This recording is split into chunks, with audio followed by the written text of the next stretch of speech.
Assalamualaikum warahmatullahi wabarakatuh.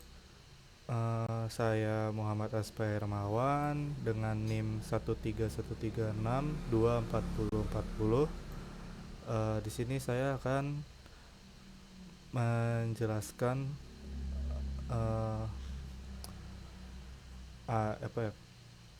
Menjelaskan dari data Kaggle yang saya temukan, yaitu adalah diamond karakteristik dan pricing analysis. Saya akan menjelaskan bagaimana cara mengimportnya ke dalam program lalu melakukan analisis deskriptif terhadap data ini.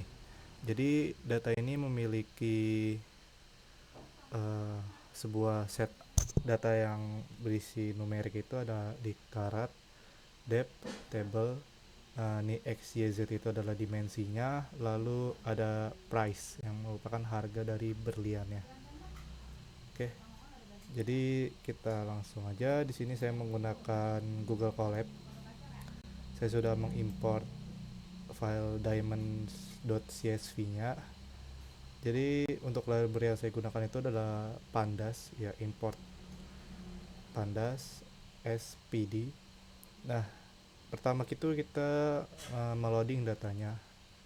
Di sesi menggunakan df sama dengan pd dan menggunakan metode read underscore csv, lalu kita masukkan path dari CSV-nya yang mau dianalisis atau dicari statistika deskriptif. Nah, lalu di sini saya mengecek errornya, yaitu kita ingin mengetahui berapa sih jumlah data kosongnya itu.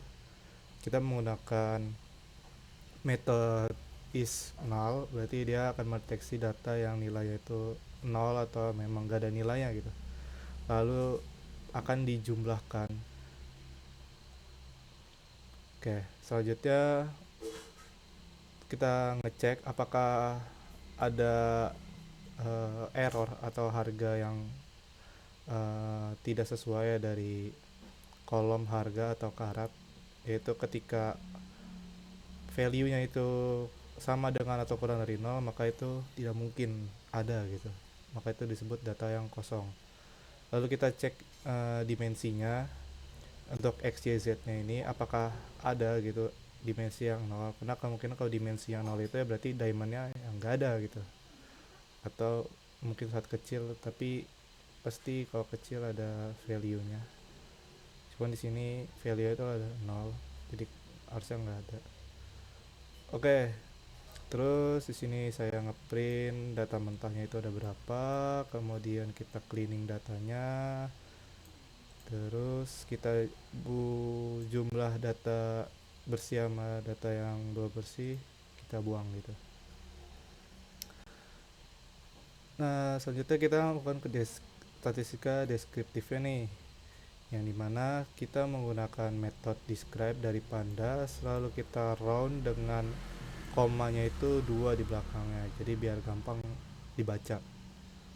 Lalu di sini kita ambil, ya, di sini kita bisa ngambil price dot min, jadi kita cari rata-ratanya, price dot max, price dot min jadi minimumnya, terus sama rata-rata dari karatnya. Terus di sini kita ngitung korelasinya mengenai apa sih yang ngebikin harga berlian itu tuh jadi tinggi gitu. Oke, mungkin langsung dijalanin aja programnya. Nah, di sini kita ngecekin dulu nih datanya. Jumlah data kosong itu nol, ya. Data kosong berarti sebenarnya sih setiap baris itu ada datanya gitu, nggak ada data yang benar nol murni. Terus untuk harga error dan berat error tuh juga nggak ada, tapi di dimensi error ini ada 20 data yang kosong. Ada 20 data yang kosong, ada 20 baris yang kosong gitu. Nah, jadi setelah kita ngitung itu, saya memutuskan untuk menghapus baris yang memiliki data yang error itu, yang dari awalnya 53.940 baris menjadi 53.920 baris, yang dimana kemudian kita masukkan nih ke data yang sudah bersih ini ke method dot describe tadi untuk mendapatkan statistika deskriptif ya. Di sini kita lihat untuk kolomnya itu ada karat, depth, table, dan XYZ atau price ya.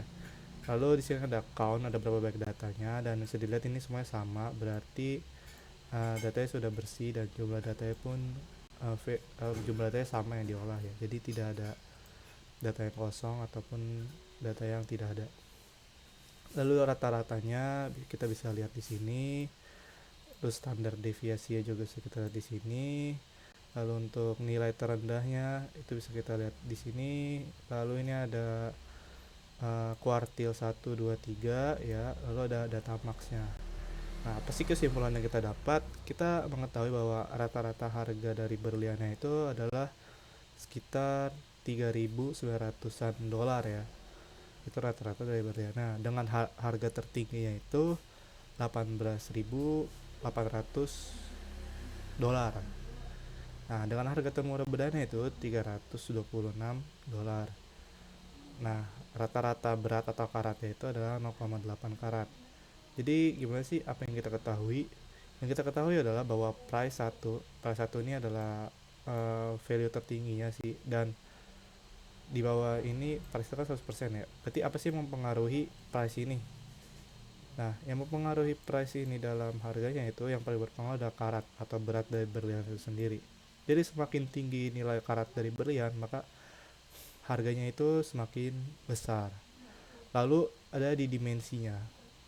Kalau dimensinya tentu kalau karatnya kalau beratnya itu padat ya, beratnya itu berat ya, intinya berat lah, dan dimensinya itu lebar gitu ya, maka brandnya juga terlihat lebih besar gitu, dan value-nya bakal meningkat. Sisanya ada di table dan depth. Ini tidak terlalu signifikan dalam harga berlian, namun bisa kita lihat bahwa eh, berdasarkan data ini ya, bahwa harga berlian tuh berdasarkan dari beberapa karakteristiknya, termasuk warna ya, dan clarity, warna dan kejernihan. Cuman warna dan kejernihan itu di sini datanya itu bukan berupa numerik, tapi lebih ke sebuah kategori ya, kayak ideal, premium, atau nih E, I, dan J. Dan juga nih ada kodenya saya juga tidak tahu. Oke, mungkin itu saja program tentang cara mengambil data itu dengan cara .read.csv. Lalu inti dari program itu kita menggunakan library pandas untuk menggunakan describe untuk melakukan statistika deskripsi. Nah, tapi sebaiknya kita harus membersihkan datanya terlebih dahulu sebelum melakukan statistika deskripsi. Oke, mungkin segitu saja presentasi dari saya. Wassalamualaikum warahmatullahi wabarakatuh.